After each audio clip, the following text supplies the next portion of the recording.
গিন্নি, এবার বৃষ্টির ভাব ভালো না। বড় কোনো সর্বনাশ হয়ে যেতে পারে। এমন কিছু যেন না হয়। সেই সকাল থেকে বৃষ্টি শুরু হয়েছে, থামার নাম মাত্র নেই। চারপাশে নদী পুকুর সব পানিতে থই থই করছে। কি বলো গো, এ কি সর্বনাশী কথা! হ্যাঁ গো, দুদিনের এই ভারী বৃষ্টিতে চারপাশে পানিতে ভরে গেছে। আর একদিন এইভাবে বৃষ্টি হলেই নির্ঘাত বন্যা হয়ে যাবে। তা না হয় হলো, কিন্তু এখন রান্না করার মতো উপায় তো দেখতে পাচ্ছি না। এখন আর তোমায় এই বৃষ্টির মধ্যে কষ্ট করে রান্না করতে হবে না। তুমি বরং আমাকে কয়েকটা মুড়ি চিঁড়ে খেতে দাও।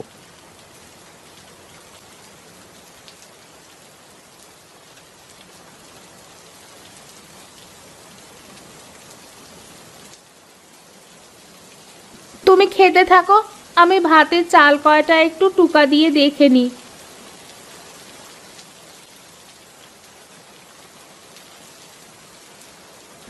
আমাকে এক গ্লাস জল দাও তো দেখি গিন্নি। আচ্ছা, দিচ্ছি।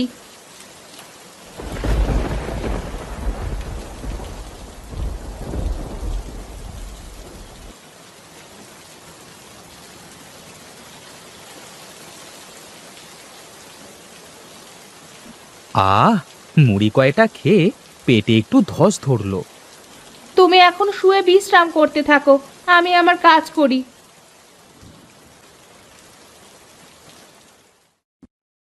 গিন্নি, আকাশ একদম পরিষ্কার হয়ে গেছে। মৃদু বাতাস বইতে শুরু করেছে। আজ বোধহয় আর বৃষ্টি হবে না। বৃষ্টি আর না হলেই ভালো, যা হয়েছে এই অনেক।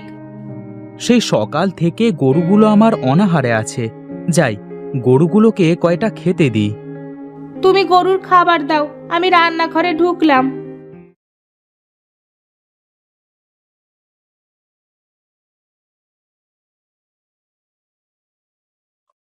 খা, ভালো করে খা।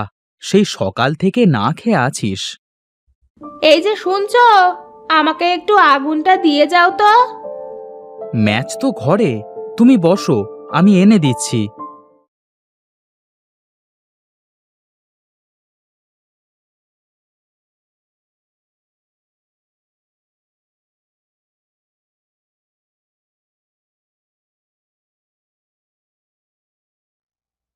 কি রান্না করবে গিন্নি এখন? লাউ, আলু ঘন্ট করতে চাচ্ছিলাম তো। বাহ বাহ বাহ, বেশ বেশ। শুনি কেমন যেন জিভে জল চলে আসলো।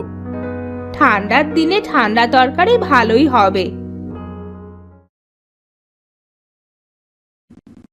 কি গো, তোমার হাতের কাজ কি শেষ হলো? এই তো গিন্নি, প্রায় শেষ হয়ে এলো। রান্না হয়ে গেছে, তুমি হাত মুখ ধুয়ে বসো, আমি খাবার দিচ্ছি। আমার হাত মুখ ধোয়াই আছে গিন্নি।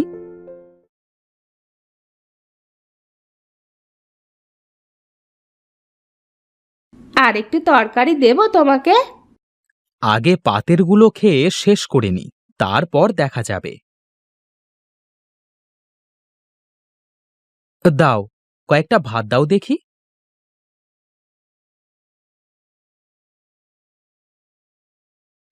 আজ বেশ কয়টা ভাত খেয়ে ফেললে যে।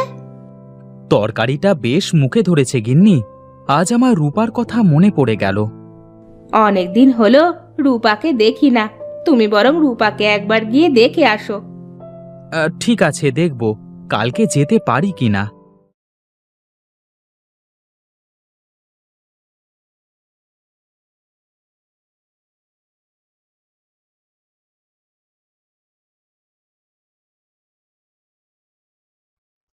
কি নেহাল, কি খবর তোমার?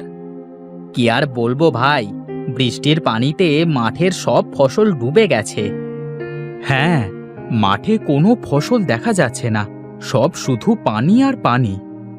তাড়াতাড়ি পানি না সরলে ফসল তো সব নষ্ট হয়ে যাবে ফটিক ভাই। সেটাই তো ভাবনার বিষয়। তবে এবার মাঠে প্রচুর মাছ হবে নেহাল। ঘরে যদি চাল না থাকে ভাই, মাছ দিই বা কি হবে? তা তুমি ঠিকই বলেছ নেহাল। যাই দেখি বাড়ির দিকে। ঠিক আছে, যাও, আমি একটু ঘুরে ফিরে মাঠটা দেখে আসি।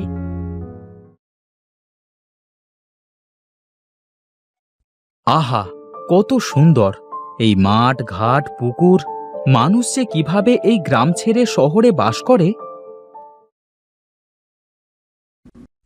কি গো, মাঠ দেখা হয়ে গেল?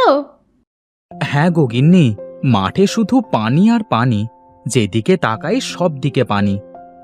এ কি সর্বনাশী কথা গো! জমিতে পানি থাকলে সব ফসল যে নষ্ট হয়ে যাবে। সবাই চেষ্টা করছে তাড়াতাড়ি পানি বের হয়ে যাবে মাঠ থেকে। সে কি আর চারটেখানি কথা গো! তোমার কাজ শেষ করে আমাকে কটা খেতে দাও দেখি। এই সময় তুমি আবার কোথাও বেরোবে নাকি? অনেক দিন হলো রূপাকে দেখি না, একবার ঘুরে আসতাম।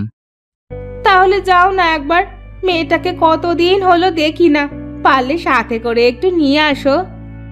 হ্যাঁ হ্যাঁ দেখি, এখন তুমি কটা খেতে দাও। তুমি বসো গিয়ে, আমি এই দিচ্ছি।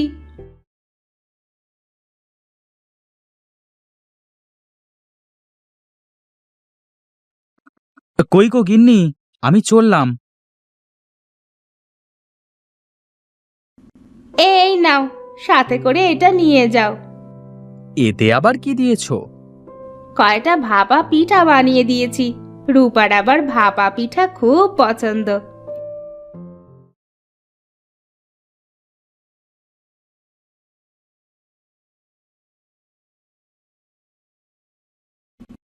বাবা, বাবা তুমি? হ্যাঁ রে মা, অনেক দিন হলো তোকে দেখি না, তাই তোর মা আমাকে জোর করে পাঠালো। ভালোই করেছো বাবা, আমিও মনে মনে তোমাদের কথাই ভাবছিলাম। তোমার জামাই বাড়িতে নেই। সে কি, জামাই বাবাজি কোথায়? সে শহরে কাজে গেছে, আসতে দুদিন দেরি হবে। এই নে মা, তোর মা তোর জন্য ভাপা পিঠে বানিয়ে দিয়েছে। এসো বাবা, ঘরের মধ্যে এসো।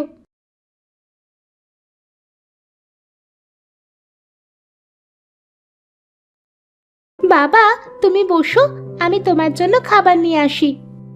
না রে মা, মাত্রই তোর মার হাতে খেয়ে রওনা দিয়েছি। তুমি বসো তো বাবা, তোমার পছন্দের তরকারি রান্না করেছি। তাই নাকি রে মা? হ্যাঁ বাবা, তোমার জামাই হাট থেকে বড় বড় চিংড়ি নিয়ে এসেছিল, আমিও কচু শাক দিয়ে চিংড়ি রান্না করেছি। বাহ, বেশ, কপালে থাকলে দুপা হেঁটে সেখানে চলে আসে রে মা।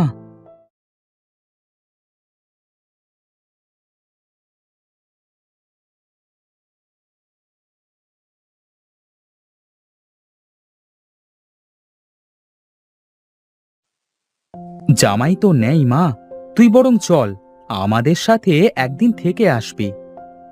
না বাবা, তোমার জামাই বাড়িতে এসে আমাকে না দেখতে পেলেই রেগে যাবে। আমি বরং অন্যদিন তোমার জামাইকে সাথে নিয়ে যাব। ঠিক আছে মা, তুই যা ভালো বুঝিস, তোর মা তোকে দেখতে চেয়েছে।